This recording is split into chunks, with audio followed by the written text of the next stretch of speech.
Hello students, welcome back to CBC topper. আমরা আজকে পুনরায় হাজির হয়েছি লাইফ সায়েন্সের ক্যাটাগরি 1-এর বেশ কিছু কোয়েশ্চেন নিয়ে, এবং যে কোয়েশ্চেনগুলো একদমই মডারেট লেভেলে, না সোজা না একদম কঠিন। আশা করছি এই সেশনটা তোমার পরীক্ষার জন্য অনেক কাজে দেবে। তো প্রত্যেকে অ্যাটেন্টিভ হয়ে যাও এবং প্রতিটি প্রশ্নের সলিউশন বের করে এবং কমেন্ট সেকশনে জানাও কোনো জায়গায় অসুবিধা থাকলে। তো চলো শুরু করছি আজকের ক্লাস। প্রথম যে প্রশ্নটি রয়েছে সেটি হলো, সায়ানোজেন তত্ত্বের প্রবক্তা হলেন option A Haldane, option B Oparin, option C Arrhenius, option D Pfluger. Cyanogen তত্ত্বের প্রবক্তা হলেন option D is correct, Pfluger. অন্যদিকে হ্যালডেন এবং ওপারিন ওনারা হলেন জৈব রাসায়নিকবাদ তত্ত্বের প্রবক্তা। পরের প্রশ্ন, মানুষের কোন কোষটি বহু নিউক্লিয়াসযুক্ত বা সিনসিটিয়াম? দেখো, সিনসিটিয়াম আর সিনোসাইট দুটো কথা আসে। সিনসিটিয়াম হচ্ছে বলা হয় প্রাণীকোষ, যেখানে অসংখ্য নিউক্লিয়াস রয়েছে। অন্যদিকে সিনোসাইট বলা হয় উদ্ভিদ কোষ, যেখানে অসংখ্য নিউক্লিয়াস থাকে। তো অপশন এ অরেক পেশি, অপশন বি হৃৎপেশি, অপশন সি স্নায়ুকোষ, অপশন ডি সরেক পেশি। তো অপশন ডি ইজ কারেক্ট, সরেক পেশিতে বহু নিউক্লিয়াস থাকে। পরের প্রশ্ন, কুনো ব্যাঙের মোট আঙুলের সংখ্যা কত? Option A 20, option B 18, option C 8, option D 10। তো দেখো, কুনো ব্যাঙের প্রথম যে অগ্রপদ থাকে সেটাতে প্রতিটি অগ্রপদে 4টি করে থাকে, তাহলে দুটি অগ্রপদ, 4 দুগুণে 8। অন্যদিকে পিছনের যে পশ্চাৎপদ, সেখানে প্রতিটি পশ্চাৎপদে আঙুলের সংখ্যা থাকে 5, দুটি পা, সেই জন্য 10। তাহলে 10 + 8 = 18, অর্থাৎ অপশন বি ইজ কারেক্ট। চলে আসি পরের প্রশ্নে। মানব অক্ষিগোলকের মেলানিন রঞ্জক দ্বারা গঠিত স্তরটি হলো, তো মেলানিন রঞ্জক থাকে কোন স্তরে? চোখের। Option A choroid, option B iris, option C retina, option D lens. তো কোরয়েড যেটি, সেখানে কিন্তু মেলানিন রঞ্জক থাকে, যার জন্য কোরয়েড কৃষ্ণ বর্ণের হয়। চলে আসি পরের প্রশ্নে। ফিলোসফিক জুওলজি গ্রন্থের রচয়িতা কে? Option A Lamarck, option B Darwin, option C Mendel, option D de Vries. তো ফিলোসফিক জুওলজি বইটির রচয়িতা হলেন option A is correct, Lamarck. অন্যদিকে ডারউইনের যে বই, সেটির নাম হচ্ছে on the origin of species by the means of natural selection. চলে আসি পরের প্রশ্নে। পায়রার বায়ুথলির সংখ্যা হলো option A 13, option B 9, option C 7, option D 11। তো পায়রাতে অতিরিক্ত যে খেঁচোর অভিযোজনে অনেকক্ষণ বাতাসে ভেসে থাকার জন্য এবং বাতাসে ভেসে থাকার সুবিধার জন্য, যেমন দেহের ওজন কমানোর জন্য কিন্তু পায়রার বায়ুথলি থাকে, এবং সেই সংখ্যাটি হলো অপশন বি ইজ কারেক্ট, 9। চলে আসি পরের প্রশ্ন। নিচের কোন প্রাণীর পৌষ্টিকতন্ত্রে গিজার্ড থাকে? তো গিজার্ড এবং কর্প এগুলো থাকে সাধারণত পক্ষীদের। তো অপশন সি ইজ কারেক্ট, পায়রাদের গিজার্ড থাকে। চলে আসি পরের প্রশ্নে। প্রতিবর্ত ক্রিয়া আবিষ্কার করেন option A Jenner, option B Linnaeus, option C Pavlov, option D Hugo de Vries. তো প্রতিবর্ত ক্রিয়া বা রিফ্লেক্স অ্যাকশন এটি আবিষ্কার করেন option C is correct, Pavlov. এবং তার কুকুরের যে লালাকরণ এক্সপেরিমেন্ট, তার মাধ্যমেই কিন্তু তিনি প্রতিবর্ত ক্রিয়া আবিষ্কার করেন। চলে আসি পরের প্রশ্নে। নিম্নলিখিত কোন উদ্ভিদ হরমোনটি গ্যাসীয় অবস্থায় থাকে? Option A auxin, option B ethylene, option C kinin, option D gibberellin. তো গ্যাসীয় হরমোন, এখানে একমাত্র গ্যাসীয় হরমোন হচ্ছে option B is correct, ethylene. এটি হলো একটি গ্যাসীয় হরমোন। চলে আসি পরের প্রশ্নে। নিচের কোনটি অন্ডজ সন্ধিপদী প্রাণী নয়?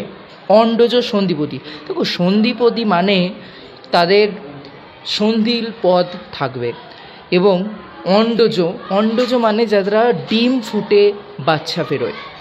তো এখানে অপশন এই আমি দেখতে পাচ্ছি যে সেটি অন্ডজ সন্ধিপদী প্রাণী নয়, সেই জন্য অপশন এ ইজ কারেক্ট। সেই কাঁকড়া ভিছে সেটি কিন্তু সন্ধিপদী প্রাণী, অন্ডজ সন্ধিপদী প্রাণী নয়। সুতরাং পরের অপশনগুলো দেখার আমার প্রয়োজনই হলো না। চলে আসি নেক্সট প্রশ্নে। 11 নম্বর প্রশ্ন বলছে, নিম্নলিখিত গ্যাসগুলির মধ্যে কোন জোটটি গ্রিনহাউস প্রভাব সৃষ্টির ক্ষেত্রে গুরুত্বপূর্ণ ভূমিকা পালন করে? Option A CFCON2, option B CO2ON2, option C CH4ONO2, option D CO2OCH4। তো গ্রিনহাউস গ্যাস এখানে প্রধান হচ্ছে অপশন ডি CO2 ও CH4, অর্থাৎ কার্বন ডাইঅক্সাইড এবং মিথেন।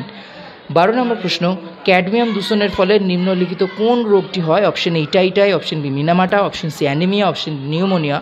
তো ক্যাডমিয়াম দূষণের ফলে যে রোগটি হয় option A is correct, itai itai. অন্যদিকে মিনামাটা রোগ হয় পারদের দূষণের ফলে। চলে আসি পরের প্রশ্নে।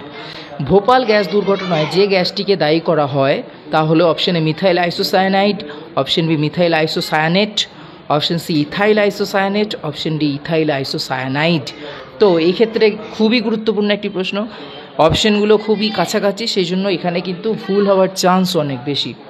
তো সঠিক যে গ্যাস সেটি হলো option B is correct, methyl isocyanate, not cyanide, এটা যেন খেয়াল থাকে। চলে আসি পরের প্রশ্নে। মানুষের দেহে দেখা যায় না নিম্নলিখিত যে অস্থিটি? Option A humerus, option B carpal, option D radius. তো দেখো এটা মানুষের হাত হতো, কোশ্চেনটা কিন্তু মানুষের দেহ না বলে মানুষের হাত হলে আরও কিন্তু যথোপযুক্ত হতো। তো দেখো হিউমেরাস, কার্পাল, রেডিয়াস এই তিনটেই কিন্তু মানুষের হাতে থাকে। অপশন সি অ্যাস্ট্রাগালাস এটা কিন্তু সেই অর্থে মানুষের হাতে থাকে না। চলে আসি পরের প্রশ্নে, 15 নম্বর প্রশ্ন। কোষবাদ বা সেল থিওরির প্রবর্তক কে? অপশন এ ওয়াটসন ও ক্রিক, অপশন ডি স্লেডেন ও সোয়ান, অপশন সি ড্যানিয়েলি ও ড্যাভসন, অপশন ডি সিঙ্গার ও নিকলসন। তো স্লেডেন এবং সোয়ান এনারা হলেন কোষতত্ত্ব বা কোষবাদের প্রবক্তা। অন্যদিকে ড্যানিয়েলি, ড্যাভসন, সিঙ্গার ও নিকলসন এরা কোষ পর্দার গঠন প্রবর্তন করেন। অন্যদিকে ওয়াটসন ও ক্রিক ডিএনএর গঠন প্রবর্তন করেন। চলে আসি পরের প্রশ্নে। মাইটোসিস শব্দটি প্রবর্তন করেন option A Blackman, option B J V Farmer, option C A Fleming, option D J F Anderson. তো মাইটোসিস শব্দটি প্রবর্তন করেন option C A Fleming, A for কিন্তু আলেকজান্ডার না, এ ফর হচ্ছে Walter Fleming, option C is correct. চলে আসি পরের প্রশ্নে। সার্টোলির কোষ থেকে শুক্রাণুর অপসারণকে কি বলে? Option A spermatogenesis, option D spermiogenesis, option C নিষেক, অপশন ডি স্পারমিয়েশন। তো যখন রিপ্রোডাকশন সিস্টেমে শুক্রাণু উৎপন্ন হয় তখন সার্টোলি কোষ থেকে যে শুক্রাণুগুলো পুষ্টি সংগ্রহ করে এবং তারপর সার্টোলি কোষ থেকে বেরিয়ে আসে সেই ঘটনাকে বলা হয়, option D is correct, option D is correct, spermiation. Option D is correct, spermiation. এই প্রক্রিয়াটাকে বলা হয় স্পারমিয়েশন। স্পারমিওজেনেসিস হচ্ছে যে প্রক্রিয়ায় স্পারমাটিড, যেটা হচ্ছে অপরিণত শুক্রাণু, সেই স্পারমাটিড থেকে পরিণত শুক্রাণু উৎপন্ন হয় এবং এই পুরো প্রসেস অর্থাৎ স্পারমিওজেনেসিস এবং স্পারমিয়েশন এই পুরো প্রসেস এবং তার সাথে যে প্রক্রিয়ায় স্পারমাটোগোনিয়াম কোষ থেকে স্পারমাটিড তৈরি হচ্ছে এই পুরো প্রসেসটাকে বলা হয় স্পারমাটোজেনেসিস। সেই অর্থে অপশন ডি ইজ কারেক্ট। পরের প্রশ্ন, ব্লাস্টুলায় তরল পূর্ণ গহ্বরকে বলা হয় option A gastrocoel, option B coelom, option C blastocoel, option D neurocoel. তো ব্লাস্টুলা এটি হচ্ছে একটি ভ্রূণ গঠনের স্তর, প্রথম মরুলা, ব্লাস্টুলা অ্যান্ড গ্যাস্ট্রুলা। তো ব্লাস্টুলা দশায় যে তরল পূর্ণ গহ্বর থাকে তাকে বলা হয় option C is correct, blastocoel. চলে আসি নেক্সট প্রশ্নে। নেক্সট প্রশ্নটি অত্যন্ত গুরুত্বপূর্ণ একটি প্রশ্ন এএনএম জিএনএমের জন্য। প্রশ্নটি বলছে ইএমপি পথ বলতে বোঝায় অপশন এ C4 চক্রকে, অপশন বি C3 চক্রকে, অপশন সি ক্রেবস চক্রকে, অপশন ডি গ্লাইকোলাইসিসকে। তো ইএমপি পথ এটি বলা হয় গ্লাইকোলাইসিসকে। কেন বলা হয় না, ইএমপি পথের পুরো নাম হচ্ছে ই ফর হচ্ছে এমবেডন, এম ফর হচ্ছে মেয়ারফ, পি ফর হচ্ছে পারনেস। তিনজন সায়েন্টিস্ট এই গ্লাইকোলাইসিস প্রক্রিয়াটি আবিষ্কার করেন, সেই জন্য গ্লাইকোলাইসিসের অপর নাম ইএমপি পাথওয়ে। পরের প্রশ্ন, টিসিএ চক্র বলতে বোঝানো হয় অপশন এ C3 চক্র, অপশন বি C4 চক্র, অপশন সি ক্রেবস চক্র, অপশন ডি গ্লাইকোলাইসিসকে। তো টিসিএ এর পুরো কথাটি হলো ট্রাই কার্বক্সিলিক অ্যাসিড চক্র এবং এই চক্রটিকে বলা হয় option C is correct, Krebs চক্রকে। তার কারণ এই চক্রের ক্রেবস চক্রের প্রথম স্থায়ী যৌগটি হলো সাইট্রিক অ্যাসিড, যেটি 3 কার্বনযুক্ত হয়, সেই জন্য একে বলা হয় try carboxylic acid cycle. Next প্রশ্ন, শ্বসন এক প্রকার অপশন এ শক্তিমোচী ও তাপমোচী প্রক্রিয়া, অপশন বি তাপমোচী ও আলোকমোচী প্রক্রিয়া, অপশন সি শক্তিমোচী ও আলোকমোচী প্রক্রিয়া, অপশন ডি উপচিতি প্রক্রিয়া। তো শ্বসন যে বা রেসপিরেশন সেটি হচ্ছে option option option option A is correct, শক্তিমোচী অর্থাৎ শক্তি উৎপন্ন হয় এবং অপশন এবং তাপমোচী সেখানে তাপও কিন্তু উৎপন্ন হয়, সেই জন্য অপশন এ ইজ কারেক্ট, শক্তিমোচী ও তাপমোচী প্রক্রিয়া। পরবর্তী প্রশ্নে আসি, কোন ভাইরাস সাধারণ ঠান্ডা লাগার জন্য দায়ী? Option A rubella virus, option B vaccinia, option C rhino virus, option D rabies virus. তো ঠান্ডা লাগার জন্য দায়ী ভাইরাসটি হলো option C is correct, rhino বা রাইনো ভাইরাস। এই রাইনো ভাইরাস কিন্তু সাধারণ সর্দি কাশি লাগার জন্য দায়ী ভাইরাস। নেক্সট প্রশ্ন, আলু গাছের ধসা রোগ প্রতিরোধে কী প্রয়োগ করা হয়? Option A bleaching powder, option B তামার চূর্ণ, option C Sevidol, option D phosphorus সার। তো আলু গাছের ধসা প্রতিরোধ করার জন্য অপশন বি ইজ কারেক্ট, তামার চূর্ণ ব্যবহার করা হয়ে থাকে। পরের প্রশ্ন, নিম্নলিখিত কোনটি শঙ্কর জাতের গরু? Option A Jersey, option B Bhagalpuri, option C Shahi, option D Jersey Sahiwal. তো নাম দেখি অনেকে করতে পারবে, option D is correct, Jersey Sahiwal. এটি কিন্তু একটি শঙ্কর জাতের গরু। শঙ্কর জাতের গরু মানে সেই জাতের গরুটা তৈরি হয়েছে দুটি ভিন্ন প্রজাতির গরুর মিলনের ফলে। চলে আসি পরের প্রশ্নে, ডাউন সিনড্রোম, ডাউন সিনড্রোমে ক্রোমোজোমের সংখ্যা হলো option A 46, option B 47, option C 48, option D 45। তো ডাউন সিনড্রোমে কি হয় না, ডাউন সিনড্রোমে অটোজোমের ট্রাইজোমি ঘটে। কথাটির মানে কি? অটোজোম মানে আমাদের দেহকোষ ক্রোমোজোম, ট্রাইজোমি মানে যতগুলো থাকা দরকার তার থেকে একটি বেশি থাকে। তাহলে অটোজোমের ট্রাইজোমি, দ্যাট মিনস আমাদের অটোজোম হচ্ছে কতগুলো? আমাদের অটোজোম হচ্ছে তোমার মানে দ্যাট মিনস এক্ষেত্রে যে ক্রোমোজোমের বিন্যাসটা হয় সেটা হচ্ছে 2n+1, অর্থাৎ ক্রোমোজোমের কিন্তু সংখ্যার একটা পরিবর্তন ঘটছে।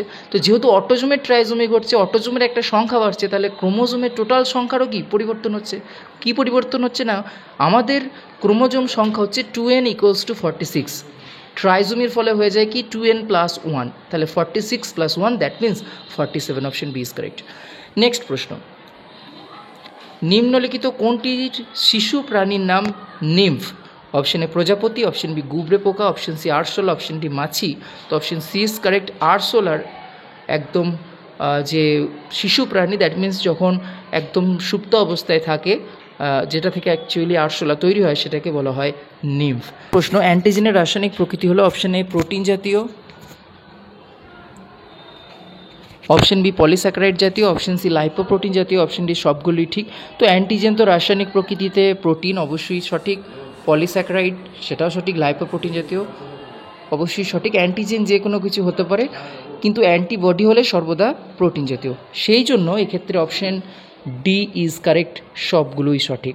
চলে আসি পরের প্রশ্নে,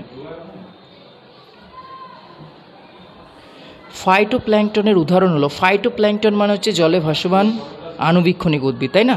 অপশন এ জলজ সপুষ্পক উদ্ভিদ, option B bacteria, option C ছত্রাক, অপশন ডি আণুবীক্ষণিক শৈবাল। তো অবশ্যই এক্ষেত্রে অপশন ডি ইজ কারেক্ট, আণুবীক্ষণিক শৈবাল এটি হচ্ছে ফাইটোপ্ল্যাঙ্কটন। তার কারণ আমি বললাম যে জলে ভাসমান আণুবীক্ষণিক উদ্ভিদদের বলা হয় যা ফাইটোপ্ল্যাঙ্কটন, এবং যেগুলো সাধারণত আণুবীক্ষণিক শৈবাল হয়। ঠিক আছে, পরে চলে আসি পরের প্রশ্নে, একটি জু প্ল্যাঙ্কটন হলো option A Anabaena, option B Nostoc, option C Penicillium, option D Daphnia. তো জু প্ল্যাঙ্কটন মানে জলে ভাসমান আণুবীক্ষণিক প্রাণী। তো এখানে দেখো অ্যানাবিনা, নস্টক, পেনিসিলিয়াম এগুলো কিন্তু কেউই প্রাণী নয়। অ্যানাবিনা হচ্ছে একটি ব্লু গ্রিন অ্যালগি, নস্টকও তাই, পেনিসিলিয়াম কিন্তু একটি ফানজাই বা ছত্রাক। সেই জন্য option D is correct, daphnia হচ্ছে একটি জু প্ল্যাঙ্কটন। চলে আসে আজকের সেশনের একদম লাস্ট প্রশ্ন, বাস্তুতন্ত্র বা ইকোসিস্টেমের বৃহত্তম একক কি? বৃহত্তম একক মানে সর্বোচ্চ লেভেল কি বাস্তুতন্ত্রের? Option A troposphere, option B biosphere. দেখো এখানে আমরা উত্তর পেয়ে যাচ্ছি, সেই জন্য অপশন সি ডি দেখার প্রয়োজনই নেই। আর একটা আছে হাইড্রোস্ফিয়ার, অপশন ডি বায়ুমণ্ডল। তো দেখো সবথেকে বৃহত্তম একক হচ্ছে option D, option B is correct, biosphere. তো বায়োস্ফিয়ারের মধ্যে আমরা ট্রোপোস্ফিয়ার, স্ট্র্যাটোস্ফিয়ার, হাইড্রোস্ফিয়ার সেখানে সব কিছু রয়েছে, সেই জন্য বাস্তুতন্ত্রের একদম বৃহত্তম একক হচ্ছে বায়োস্ফিয়ার। আশা করছি সেশনটি তোমার ভালো লেগেছে, ভালো লাগলে অবশ্যই শেয়ার করো বন্ধুদের সাথে এবং সঙ্গে থাকো, কোনো প্র্যাকটিস সেশন মিস করো না। দেখা হচ্ছে ঠিক পরের ক্লাসে।